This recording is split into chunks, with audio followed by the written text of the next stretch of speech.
11 de janeiro, né? 6 de manhã, aqui no meu intervalo das reuniões, a continuar o livro que eu comecei ontem, tá? Que é O Mundo da Escrita. Gente, que livro delícia!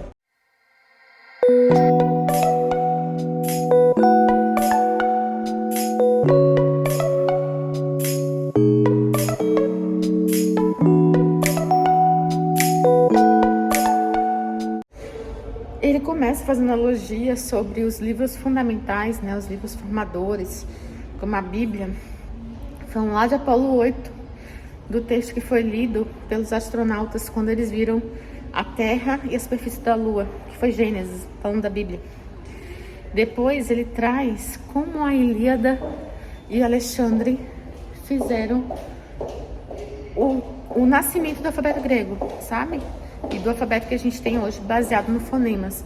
Gente, fantástico. Eu vou botar a fotinha aqui, se eu lembrar. Fantástico, tô amando. Aí eu parei um pouquinho agora. Eu queria muito... Eu tô terminando o capítulo ainda. Eu queria ler a introdução e tô terminando o capítulo 1. Eu queria muito hoje chegar até o capítulo 2. Preciso terminar o e-mail de Lana Del Rey Lolita pro clube. Preciso editar meu vídeo de leitura de desenho pra subir hoje. Então, essas coisas que eu tô pensando em fazer. Ontem eu tinha... Olha assim, a boca tá... Ontem eu tinha tantos sonhos e eles foram fatalmente frustrados. Bom dia, gente. Hoje nem sei, 11 de janeiro. Eu só penso assim, pagou as contas, Jamile? Pagou. Vai começar a vir o vale daqui a pouco. E você não recebeu todo o seu salário ainda e tem IPVA esse mês. Ó, eu tô vivendo a base de cálculos numéricos e cifras. Ontem eu nem lembro se eu apareci aqui. Ontem o pessoal do laboratório foi coletar exame de Luquinhas em casa, não conseguiu. Aí eu deixei eles há pouco lá no hospital pra coletar. E tô na vida de sempre, correria de sempre. Liberei finalmente os livros lidos de dezembro.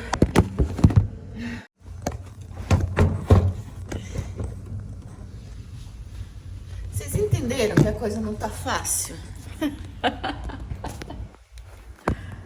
Vocês entenderam que a coisa não tá fácil?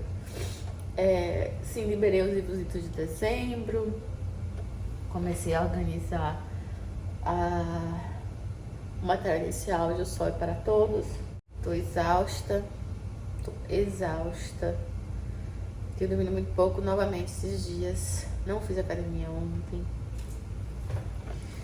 E gripei. E aí, né, o medo é constante e a vigilância é eterna, né? Ontem eu já fiz de máscara com o Luquinha, mas eu tive uma noite assim, sabe? De que tá gripado. E é isso, não sei nem o que falar. Eu vou começar a trabalhar aqui. Já terminei o primeiro capítulo do Mundo da Escrita. E eu quero ver se eu pego esse livro pra terminar logo. Eu já tinha começado. É sobre os anjos caídos que eu tinha falado com vocês. Gente, um conceito interessantíssimo de Demon e Daimon. Demon veio como um demoníaco mesmo, né? Vem dos anjos caídos. Mas Daimon é um conceito socrático que representa a genialidade da gente, sabe? O gênio da gente. E são seres transparentes, né? O que eles referem às pessoas que ficam ali beirando tudo e fazem essa mediação socrática, mas a gente deturpou o conceito. Ai. Ele tá entrando no conceito mesmo, porque ele tava passando pela parte histórica e agora ele entrou no conceito. Mas é isso. Vou tentar dar um gás nele aqui, 5 minutos, para começar a trabalhar. Gente, pois então, corrida maluca, vai, vamos, 3 de janeiro, acho que eu falei que ontem era dia 11. Tô mó gripada, voz de... O que ocorre? Gripei real, não é Clóvis, fiz teste, tudo bem. Mas alguma coisa, então, que eu não pude ficar com Luquinhas, né? Fiquei à distância, com máscara o tempo inteiro, álcool o tempo inteiro, mas não fiquei agarradinha com ele como eu sempre fico. Aí eu aproveitei para ler um pouquinho. E aí eu terminei finalmente a parte 1 de Demônios do Dostoiévski. Não tá aqui para eu mostrar, mas gente, teve um caso real, né, que o como é o nome do caso? Peraí. Caso que inspirou os demônios de Dostoiévski. Invocação do Mar. Os demônios de Dostoiévski. Caso que inspirou. Então, esse caso foi baseado na morte do Ivanov, um estudante que foi morto por um niilista, o Sergei Nechayev, acho que é esse o nome dele, que foi um caso que aconteceu na Rússia, muito importante. E aí ele criou essa história toda, e a gente já conheceu, tipo, 4 personagens que são centrais nessa história. Eu li até a minha primeira parte, todo mundo já tá acabando o livro, acaba semana que vem. Eu tô acabando a primeira parte do livro, que dá uns 25% do livro só. A gente conheceu o Nikolai, que é o filho da Varvara, que é uma general aristocrática, mas que tenta caminhar pela maré. A gente conheceu o Piotr, que é o filho do Stepanovich, que é um intelectual fracassado, que tem inspirações socialistas e naquela época assim, mais de ocidentalização da Rússia, e que se acha que suas ideias, suas conspirações são, assim, torna ele grande do ponto de vista político, mas não, ele é um fracassado, ninguém tá nem aí pra ele, mas ele foi professor do Nikolai, da Elisaveta, que é outra menina que aparece, da Daria, que é outra menina que aparece, mas os personagens principais é o Piotr, que é o filho do Stepan, que esse cara, assim, pra mim, é a personificação do mal. O Nikolai, que é o filho da Bárbara, também é a personificação do mal. Ele é meio que o demônio. Eles que os dois são os demônios. E ele, até algumas vezes, quando o Dostoiévski vai caracterizar ele, descrever ele, dá alguns traços pra ele de demoníacos mesmo, até a língua de cobra e tal. Ele fala a língua dele era vermelha, pontuda, tipo, pra parecer uma cobra. E aí, tem também o Kirillov, que é um niilista, assim, alemão. Ele tanto que ele nem fala russo direito, porque ele tá completamente ocidentalizado. E ele traz o niilismo alemão, tipo, nenhum valor ou princípio é necessário. O suicídio é a forma como você tem de se libertar e dizer que você não depende de nada nem de Deus. É tipo isso. Mas ele é um niilista fajuto também. Acho que nenhum niilista desses aqui, ou que a gente vê os jovens de hoje, que querem, né, abraçar esse princípio do nada, da ausência de qualquer coisa, o nada é adorado, nenhum é niilista de verdade, porque todo niilista de verdade pegaria, como a Debbie fala, pegaria o bilhete, devolveria e ia embora do mundo. Mas enfim, é outro papo. E aí tem o Chatov, que ele representa como é que eu posso dizer? O nacionalismo popular. Ele é bem... ai, meu Deus...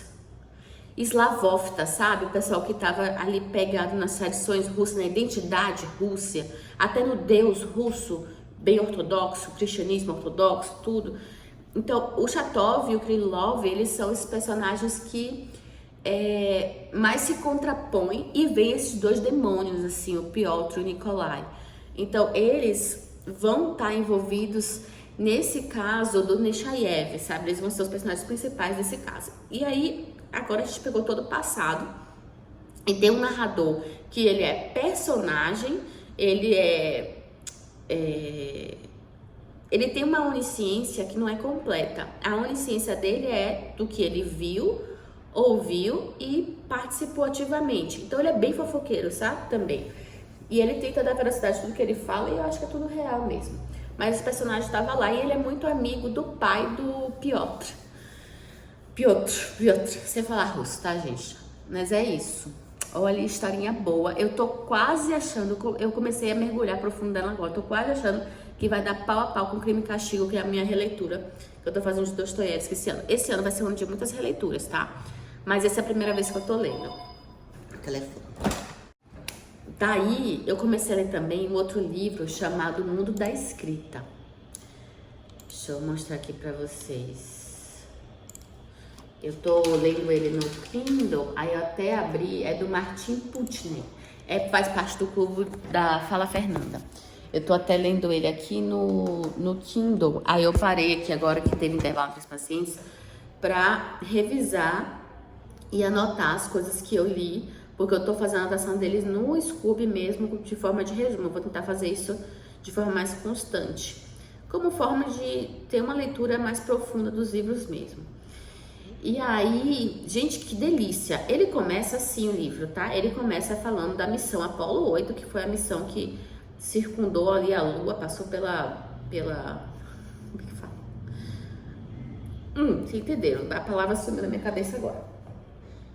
E aí ele vai falar sobre os textos fundamentais, né? Os livros e textos que fundaram vários conceitos. E ele faz contraponto de dois textos bem diferentes. Um secular, que é a Bíblia, que é o Gênesis, que foi o que os astronautas, quando foram descrever lá a Lua, eles escolheram esse trecho do Gênesis para falar. A Lua ia ver a Terra vendo a Terra da Lua, né?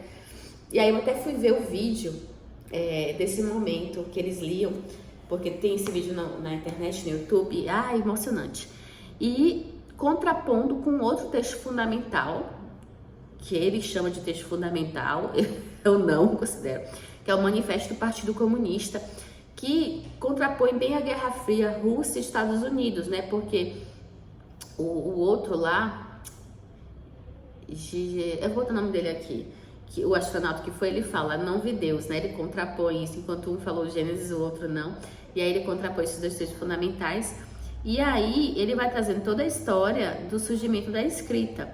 E aí já no segundo capítulo, acho que no primeiro ainda, ele vai falar sobre a importância de Alexandre o Grande na construção dessa escrita. Alexandre, ele foi imperador, rei, sei lá, Alexandre Magno, né, da Macedônia, e ele tinha como livro de cabeceira, ele tinha de cabeceira um punhal para se proteger, porque o pai dele foi morto, né, numa facada, Filipe. E ele tinha também uma caixinha onde ele guardava o livro que era a Ilíada e que ele admirava muito Aquiles, né? Lógico, como um grande conquistador, lutador, guerreiro, ele tinha que admirar outro guerreiro. No livro eu admiro Heitor, que é o guerreiro que perdeu. E aí ele mostra a guerra ali com Dário, que ele queria fazer, reproduzir o que Aquiles fez com Heitor e não conseguiu, tal. Mas ele mostra que como a Ilíada, o livro Ilíada e essa paixão dele com a Ilíada, fez Alexandre induzir a formação do alfabeto fonético grego, porque antes símbolos eram muito difíceis de copiar, era muita coisa para você fazer com o símbolo. E a partir do momento que você foi imitando a fonética e criando símbolos para a fonética e não para objetos e coisas, porque ficaria infinito, né, gente? Facilitou muito a escrita, o surgimento da escrita, a evolução da escrita. E aí ele forma a Alexandria, né? Todo mundo chegava de barco ali e tinha que entregar seus escritos para formar aquela grande biblioteca. Alexandria, que infelizmente, né, foi destruída, mas formou a Alexandria e assim surgiu o alfabeto. Eu achei demais, porque eu não sabia dessa história, eu não sabia a importância da Ilíada nisso. Olha que burra, eu li a Ilíada, amo, favoritei e não sabia da importância dela no surgimento do alfabeto, entendeu? Aí logo depois ele parte para quê? Aí logo depois ele parte lá para Mesopotâmia, ali Nínive, não lembro, que foi onde eles acharam, já no século XIX ou XVIII, as tábuas em argila com a escrita cuneiforme, que é a Epopeia de Gilgamesh, que provavelmente tem um escrito de muitos anos, 3.000 anos de Cristo e tal, a história, né? Que que é a história de Uruk, que era a cidade lá, e o rei Uruk e o cara lá, o Gilgamesh. E essa história, trechos dela, foram trechos que inspiraram o dilúvio. Ou essas duas histórias foram inspiradas num texto maior. Entendam que quando eu tô falando isso, eu não tô duvidando da inspiração divina dos escritos da Bíblia, mas a gente sabe que a Bíblia é um texto literário, né? E que ali foram homens que escreveram baseados em algumas coisas. Para mim, com inspiração divina, mas não necessariamente a história é exatamente aquela contada ali, tá? Enfim, eu sei que isso é assunto meio polêmico, tem gente que lê a Bíblia de forma literal. Deixa eu seguir aqui porque eu não quero arranjar problema pra mim. Mas é isso, essas foram as leituras, aí agora a gente vai partir para Esdras. Mas também teve aqui a questão do Assurbanipal na preservação da epopeia de Gilgamesh, porque assim como Alexandre amava a Ilíada, Assurbanipal lá da Mesopotâmia amava a epopeia de Gilgamesh. É isso. De pijama no elevador, torcer pra não encontrar ninguém no caminho. Vou buscar o carregador do carro que eu deixei lá. Gente, hoje rolou roteiro introdutório de Só é para Todos. Aí eu gravei, editei, subi. Mas de leitura hoje só rolou um pouquinho do mundo da escrita, mais nada. Eu vou sentar ali e ler um pouquinho de Gulag, pra não ficar tão atrasada, que eu estou infinitamente atrasada. E depois eu vou pegar a Lolita de novo. E acho que só. É isso. Ai, ai. Ó, tô sumida, porque eu tô assim, nesse estado que vocês estão vendo aqui, ó. Eu fui trabalhar hoje, nem maquiagem eu botei. Eu tô gripada, dor de garganta. Já fiz testes. Mas aí eu tô mole. Ontem eu não consegui. Ontem eu falei, de sábado, sexta, sábado, eu gosto de dormir tarde lendo. Né, assim, mesmo quando eu vou trabalhar no outro dia, eu gosto. E não rolou. Tô bem ruim. E hoje de manhã já trabalhei. Eu falei pra vocês ontem, leitura do mundo da escrita. Tô seguindo. Que livrinho. Daqui a pouco eu faço um resumo pra vocês. E aí, daqui a pouco eu falo. Aqui tá tudo bem. Vi algumas crises, resolveu não mexer no medicamento. Ele tá dormindo aqui. Aqui, pra mostrar pra vocês em relação às leituras, né? Então agora, hoje de manhã eu li O Mundo da Escrita. Deixa eu só ver até onde foi que eu li. Tá abrindo aí, porque tá muito lento o Scooby hoje. Aí eu vim aqui pro histórico de leitura. Então tá. Aí eu comecei, né? Introdução, Guerra Fria, Alexandre versus Dário. Ah, não, comecei aqui, ó. Introdução. Guerra Fria, Espacial e Literária, Apolo 8, trecho de Gênesis, que aí o Gargarin falou, olhei, mas não vi Deus, que foi o contrário dos outros astronautas americanos que leram Gênesis, né? E aí ele começa a falar sobre os textos fundamentais e sobre a origem de cada coisa. E comecei o capítulo 1 também, com Alexandre da Macedônia, que ele guardava um punhal, a caixa e a Ilíada. E já não continuei o capítulo 1 aqui, Alexandre versus Dário. Não foi que nem Aquiles aceitou o que ele queria. Calístenes, que ia ser o cronista dele, e o que ele fez a fama de Alexandre com isso. Sobre Alexandria, sua biblioteca. Ilíada, o surgimento do alfabeto fonético grego. A gente perdeu toda a configuração aqui, no Insta tá melhor. No Insta o quê? No celular. Ai, eu errei, Lopeia. Epopeia de Gilgamesh, a escrita foi inventada na Mesopotâmia há 5.000 anos, por outro lado. Tipo, eu tô fazendo os resumos aqui daquela parte que eu já tinha explicado pra vocês. Aí agora, eu não tô em página, eu tô em porcentagem. Eu tô na porcentagem 23%. E aí, continuando, o capítulo 1 acabou, veio o capítulo 2.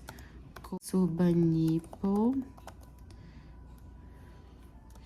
e o legado da epopeia.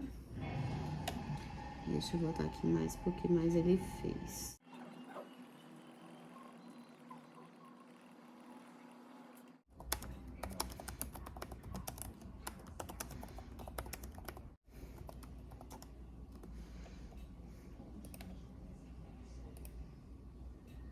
A escrita em barro não sucumbiria ao fogo, mas à água. E foi muito interessante ver o processo deles, né, que era um trabalho de artista, gente, fazer essas escrituras. E aí, vai ter que aumentar isso aqui? Tem? Ah, que legal. Então, capítulo 3, a história de Esdras, o escriba, que ao retornar a Jerusalém, se decepcionou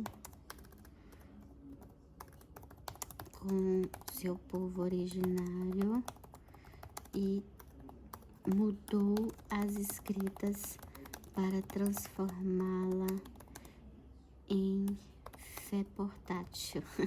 Isso aqui é minha interpretação, porque ele gerou conflitos com os sacerdotes, porque eles falavam que adorar a Deus não precisava ser nos templos, poderia ser através das escrituras sagradas. Conflitos com os sacerdotes. Estar próximo a Deus não precisaria mais dos templos. Poderia ser através das escrituras sagradas. E aí o capítulo 4, Buda e Confúcio, em sua morte, deixaram seus seguidores... Eita, alguém tá acordando. Perdidos. Porém, seu legado continuou a ser passado através da escrita. E aí, Sócrates e Jesus tiveram mortes simbólicas, né? E em todos os 4, eles preferiam a oratória. Oratória para passar o conhecimento. Temor que essa nova tecnologia, entre aspas, né, que eles aceleraram a nova tecnologia, pudesse levar a interpretações errôneas do que eles queriam dizer e poderem ser usadas como forma de dominação. Não deixa de ter razão, né? Aí, para Sócrates, Platão tentou reproduzir seu conhecimento de forma mais fiel possível através de seus diálogos, para não ferir os preceitos do Sócrates. O neném tá acordando, vou dar banho nele, vou parar aqui. E Jesus teve seus 4 evangelistas para propagar sua palavra. Então, só resumindo tudo isso que eu tava falando aqui, ele mostra como a escrita podia ser um meio de dominação e como esses 4 professores de tudo, né? Como eles tinham essa preocupação de como a escrita poderia ser usada e as formas como suas palavras foram usadas de forma de dominação ou não, foram mal interpretadas ou não, e como que também suas verdades puderam ser imortalizadas, né? Então, eu achei bem interessante esta parte. Acho que eu vou agora dar banho no Lucas. E depois, eu não sei se eu vou pro mundo da escrita, se eu pego o Arquipélago Gulag, tô na dúvida. Arquipélago Gulag eu recomecei ontem, revisei tudo que eu já li e recomecei ontem a ler. É isso. Esse bicho, ó.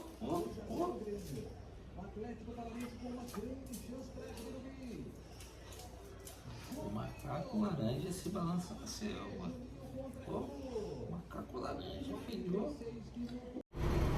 Que adivinha o que aconteceu? Mais uma vez esqueci o carregador no carro. Cá estou eu de pijama. Ontem, acho que foi ontem que eu fui buscar também, ou foi antes de ontem. Eu falei, eu vou encontrar alguém que me dá. Subi com uma pessoa, aí na hora que eu saí do elevador, a pessoa, boas noites. Tipo, quem fala boas noites? Eu nem olhei qual era o andar que a pessoa tava indo, só se cara depois do meu. Eu falei assim, meu Deus, boas noites, não soube nem responder, eu só passei reto. Eu de roupa de dormir. Ai, sempre faço isso, gente. Amanhã eu trabalho de novo. Ó, hoje foi um dia, Ju, de muita leitura. Eu vou até ler quantas páginas eu li. Tô lendo Lolita agora, as metas. Gente, essa meta tem muita referência literária e artística. Muita. Tem um capítulo lá que a gente separou muita foto, né? Que é o capítulo que ele chega na casa da Reis, Charlotte Reis. E o Humbert, né? E agora que é o capítulo dele viajando com a Lolita pelas estradas dos Estados Unidos, ele faz várias comparações da estrada quadros, né? E aí ele falou de algumas pessoas, falou de El Greco, falou de um outro que eu esqueci das nuvens dele, que as nuvens realmente são muito realistas. Muito realistas. Eu tô separando tudo pra mandar pro pessoal. Enfim. Não encontrei ninguém. Só a câmera ali me olhando. Me encarando. Trabalho, check. Academia, check. Meta de um mundo da escrita até o capítulo 7 hoje. Check.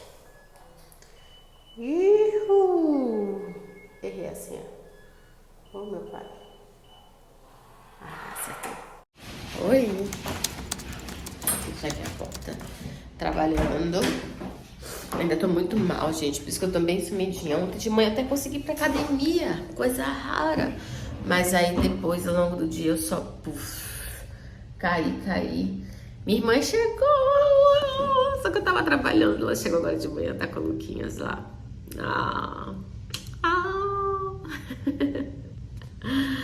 Ai, gente. Eu nem sei onde eu tô no mundo. Tava lendo aquele Mundo da Escrita, né? Falei com vocês. Cheguei até o capítulo 7. Que foi até o surgimento da imprensa com Gutenberg. E os embrólios lá com Lutero, né? Que a imprensa foi fundamental para a reforma da igreja. E hoje o meu foco é isto, Lolita e o Sol é para Todos. É bastante foco, né? Praticamente não é um foco, porque são várias coisas. Tentando ajudar meu cabelo, tá com muito frizz. Praticamente não é um foco, porque são várias coisas, né? Terça-feira vai ter aula do Arquipélago Público. Eu não vou terminar até o final do livro, mas eu quero adiantar o máximo possível, poder aproveitar esse finalzinho da leitura, né? Pra depois o que sobrar pra eu ler sozinha ficar sussa. Gente, tô lendo aqui e eu tô lendo Arquipélago Público, né? Do Alexandre Solzhenitsyn. Eu tenho até um livro dele, um outro livro dele super raro, super esgotado, que eu peguei num sebo, que assim, o livro tá amarelo, de tão antigo que ele é. Doida pra ler. Mas, esse livro, a Débora do Labucão sempre fala, né, que é uma leitura obrigatória. Eu tô lendo tanto por ela, como pela Isa Livros pelo Mundo. E tô atrasada os dois. A Débora, a pessoa já acabou há muito tempo, e a Isa, a pessoa acaba amanhã. Então, às vezes, 27. E aí que tá falando do sistema prisional, né? A gente já falou muita coisa aqui, peraí, deixa eu botar isso aqui no lugar. Aqui ele já falou de muita coisa. Ele falou, né, já tinha comentado com isso em algum vlog antigo, como o sistema dos gulags, que eram campos de concentração do comunismo, do sistema de Lenin e Stalin. Não é só Stalin, a culpa é tudo por cima de Stalin, porque ele é o mais doidão de todos. Mas tudo começou já no Lenin, e Trotsky também tinha essa ideia, porque Stalin depois deu um golpe no Trotsky, né? E aí, ele conta como fazia parte do sistema econômico e que o progresso russo daquela época se deveu a mortes, a trabalho escravo, a medo, terror. E é muito interessante como é que as pessoas, a gente não aceita, nunca aceitaria nenhum partido nazi na vida, e a gente aceita um partido comum. Como pode? E tem gente que ainda idolatra esse homem. É porque é ignorante, burro e não faz ideia do que aconteceu, tá? As pessoas têm uma ideia. Stalin transformou o marxismo, né, o socialismo marxista em socialismo marxista-stalinista e queria fazer a internacional comunista, né? E aqui em 22 no Brasil já chegou o Partido Comunista, aí já tinha o Fórum São Paulo, enfim, história longa e que muita gente fica assim, ó, conta não. Mas enfim, daí ele fala das prisões arbitrárias, da loucura que é você só esperava seu próximo. E o Solzhenitsyn, ele tem um jeito de escrever muito gostoso. E aí ele fala sobre as enxurradas que lavavam as ruas e levavam todo mundo para o esgoto e tal. E essas enxurradas eram tipo, para você ter ideia da quantidade de pessoas que iam e eram presas no Gulags, dos julgamentos pré-fabricados. Porque assim, gente, tiveram várias, né? Primeiro foi quem era contra os bolcheviques, todo mundo foi preso. Depois, igreja. Depois, os kulaks, quem tinha um pouquinho de propriedade rural, preso. No meio ali já veio o Holodomor na Ucrânia, né? A fome ucraniana. E depois teve a de 37, que era assim, até os bolcheviques entraram na onda. E todo mundo era ou tava fazendo sabotagem, ou era sabotador. Tipo, o que o governo dava errado, por má gestão do governo, por ser ruim, por o sistema não funcionar, não, é porque tem alguém sabotando. Aí prendia. Todo mundo era espião. Quem foi pra guerra e viu como funcionavam as coisas fora, não podia voltar normal. Não podia. Como é que sobreviveu da guerra? É espião. Prendia. Então, tudo era motivo pra prender, pra ganhar mão de obra. E aí tava aqui nas partes falando, né, de como era esse trajeto até as 10 prisões lá nos campos de concentração e nos gulags. Aí ele fala dos trens de transporte e das prisões temporárias, que as prisões de transporte, que eram nos portos e tal. E aí ele falando que às vezes as pessoas morriam a cota de alimento era definida por cela, e sempre estava super lotado, né? Era definido por cela. E às vezes morria alguém lá dentro, eles escondiam até a pessoa começar a feder para receber a cota de alimento e dividir entre os outros. Tipo isso. E assim, tem uma parte aqui que são sobre o sistema de tortura. Tortura deixa marca, né, gente? Eles souberam otimizar isso aqui pra tortura não deixar marca nenhuma. E é interessante como é que as pessoas aqui não se matavam, meu Deus. Porque assim, elas ainda tinham esperança de que iam embora, sabe? Nossa, ai, a cabeça tá fervilhando. Eu não acredito eu tirar foto de você dormindo com ele na cama. Você saiu? Ai, não. Eu tô com cara de doida. Não vai andar até longe. Eu pisei com ela. Não, ele ficou Jesus. E é Depois eu tão com ela. gostosinho. Né, dormir com ele não é bom? Eu deixava sem ela. Tá molhado. Minha irmã levanta da blusa que tá com calor, eu filmando ela.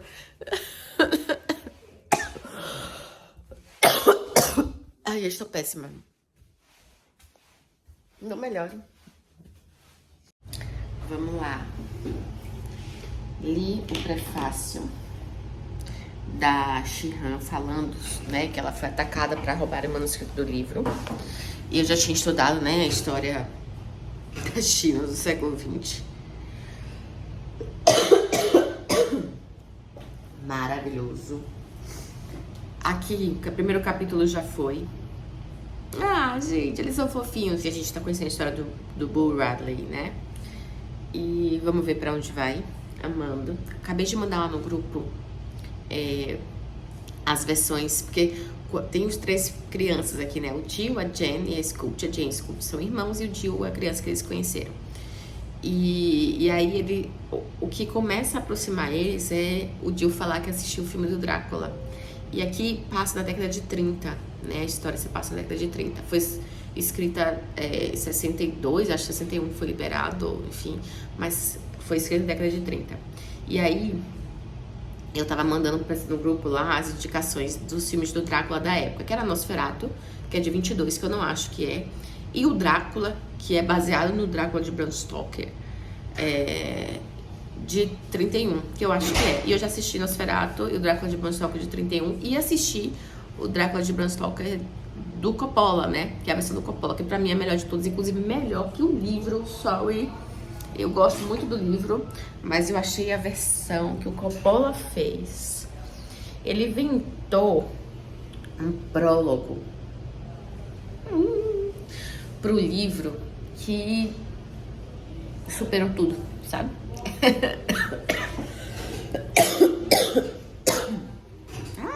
Agora eu vou voltar pro meu arquipélago Gulag e trabalhar algumas coisas aqui também.